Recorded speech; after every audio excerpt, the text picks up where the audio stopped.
বহুকাল পূর্বে একজন রাজা ছিলেন। সেই রাজার ছিল একজন জাদুকর। ওই জাদুকর বৃদ্ধ হলে একদিন সে রাজাকে বলল, আমি তো বৃদ্ধ হয়ে গেছি, সুতরাং আমার নিকট একটি ছেলে পাঠান যাকে আমি জাদুবিদ্যা শিক্ষা দিব। বাদশাহ তার নিকট একটি বালককে পাঠিয়ে দিলেন। তিনি তাকে জাদুবিদ্যা শিক্ষা দিতে লাগলেন। বালকটি জাদুকরের নিকট যেই পথ দিয়ে যাতায়াত করত সেই পথে ছিল এক সন্ন্যাসীর আস্তানা। বালকটি তার নিকট বসল এবং তার কথা শুনে মুগ্ধ হল।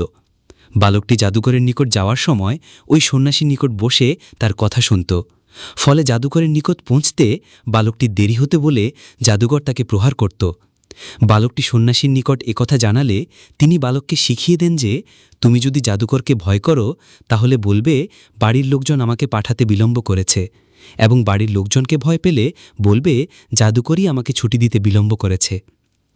বালকটি এভাবে যাতায়াত করতে থাকে। একদিন পথে সে দেখল একটি বৃহদাকার প্রাণী মানুষের চলাচলের পথ রোধ করে বসে আছে। বালকটি ভাবল, আজ পরীক্ষা করে দেখব যে জাদুকর শ্রেষ্ঠ না সন্ন্যাসী শ্রেষ্ঠ। অতঃপর সে একটি প্রস্তরখণ্ড নিয়ে বলল, হে আল্লাহ, জাদুকরের কার্যকলাপ অপেক্ষা সন্ন্যাসীর কার্যকলাপ যদি তোমার নিকট অধিকতর প্রিয় হয়, তবে এই প্রাণীটিকে এই প্রস্তরাঘাতে মেরে ফেলো, যেন লোকজন যাতায়াত করতে পারে। এই বলে প্রাণীটিকে লক্ষ্য করে সে প্রস্তরখণ্ডটি ছুঁড়ে মারল। প্রাণীটি ওই প্রস্তরাঘাতে মারা গেল এবং লোক চলাচল শুরু হল। এরপর বালকটি সন্ন্যাসীর নিকট গিয়ে তাকে ঘটনাটি জানালে তিনি তাকে বললেন, বৎস, তুমি এখনই আমার চেয়ে শ্রেষ্ঠ হয়ে উঠেছ। তোমার প্রকৃত স্বরূপ আমি বুঝতে পারছি। শীঘ্রই তোমাকে পরীক্ষার সম্মুখীন হতে হবে।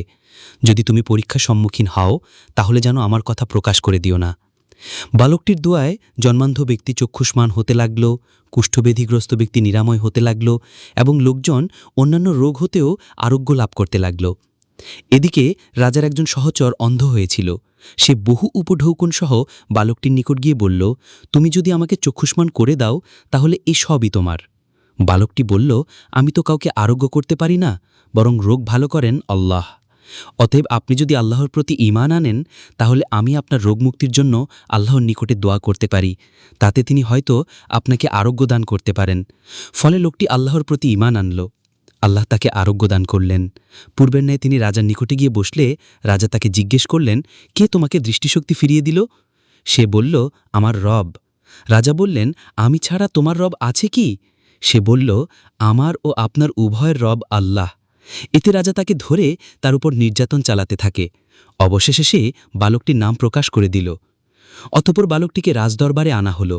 রাজা তাকে বললেন, বৎস, আমি জানতে পারলাম যে তুমি তোমার জাদুর গুণে জন্মান্ধ ও কুষ্ঠব্যাধিগ্রস্ত লোকদের রোগ নিরাময় করছ এবং অন্যান্য কঠিন রোগও নিরাময় করে চলেছ।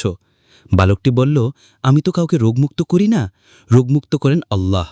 তখন রাজা তাকে পাকড়াও করে তার উপর উৎপীড়ন চালাতে থাকেন। এক পর্যায়ে সে সন্ন্যাসীর কথা প্রকাশ করে দিল।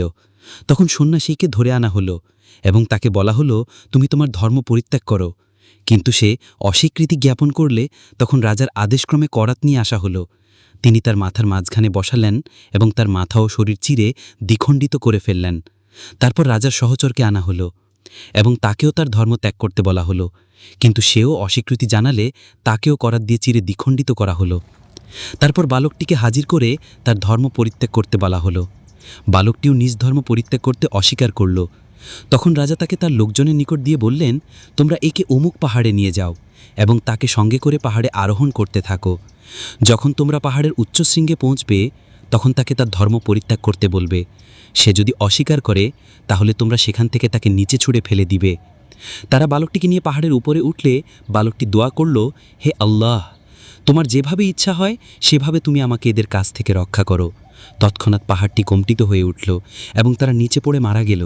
আর বালকটি সুস্থ দেহে রাজার নিকটে এসে উপস্থিত হল। রাজা তখন তাকে বললেন, তোমার সঙ্গীদেরটি হল? তখন সে বলল, আল্লাহই আমাকে তাদের হাত থেকে বাঁচিয়েছেন। তারপর রাজা তাকে তার একদল লোকের নিকট সোপর্দ করে আদেশ দিলেন, একটা বড় নৌকায় উঠিয়ে নদীর মাঝখানে নিয়ে যাও। যদি সে নিজ ধর্ম পরিত্যাগ করে তো ভালো, নচেত তাকে নদীতে নিক্ষেপ করো। তারা বালকটিকে নিয়ে মাঝ নদীতে পৌঁছলে বালকটি পূর্বের ন্যায় দোয়া করল, হে আল্লাহ, তোমার যেভাবে ইচ্ছা হয় সেভাবে তুমি আমাকে এদের হাত থেকে রক্ষা করো। এতে নৌকা ভীষণভাবে কাত হয়ে পড়ল। ফলে রাজার লোকজন নদীতে ডুবে মারা গেল। আর বালকটি সুস্থ দেহে রাজার নিকটে আসলে রাজা তাকে বললেন, তোমার সঙ্গীদের কি অবস্থা? সে বলল, আল্লাহই আমাকে তাদের হাত থেকে বাঁচিয়েছেন। এরপর সে রাজাকে বলল, আপনি যতই চেষ্টা করেন না কেন আমাকে কোনোভাবেই হত্যা করতে পারবেন না যতক্ষণ না আমি যা বলবো আপনি তা করবেন। রাজা বললেন, সেটা কি? বালকটি বলল, আপনি একটি বিস্তীর্ণ মাঠে সকল লোককে হাজির করুন এবং সেই মাঠে একটি খেজুরের গুড়ি পুঁতে তার উপরিভাগে আমাকে বেঁধে রাখুন। তারপর আমার তুনিরে থেকে একটি তীর নিয়ে ধনুকে সংযোজিত করুন। তারপর বালকটির রব আল্লাহের নামে বলে আমার দিকে তীরটি নিক্ষেপ করুন। আপনি যদি এই পন্থা অবলম্বন করেন তবেই আমাকে হত্যা করতে পারবেন। বালকের কথা মতো এক বিস্তীর্ণ মাঠে রাজা সকল লোককে সমবেত করলেন এবং বালকটিকে একটি খেজুর গাছের গুড়ির উপরে বাঁধলেন। তারপর রাজা বালকটির তুনিরে হতে একটি তীর নিয়ে ধনুকের মধ্যভাগে সংযোজিত করলেন। তারপর বালকটির রব আল্লাহের নামে বলে বালকটির দিকে তীর নিক্ষেপ করলেন। তীরটি বালকের চোখ ও কানের মধ্যভাগে বিদ্ধ হল। বালকটি এক হাতে তীরবিদ্ধ স্থানটি চেপে ধরল। অতঃপর সে মারা গেল। এই দৃশ্য দেখে উপস্থিত জনগণ বলে উঠল, আমরা বালকটির রবের প্রতি ঈমান আনলাম, আমরা বালকটির রবের প্রতি ঈমান আনলাম, আমরা বালকটির রবের প্রতি ঈমান আনলাম।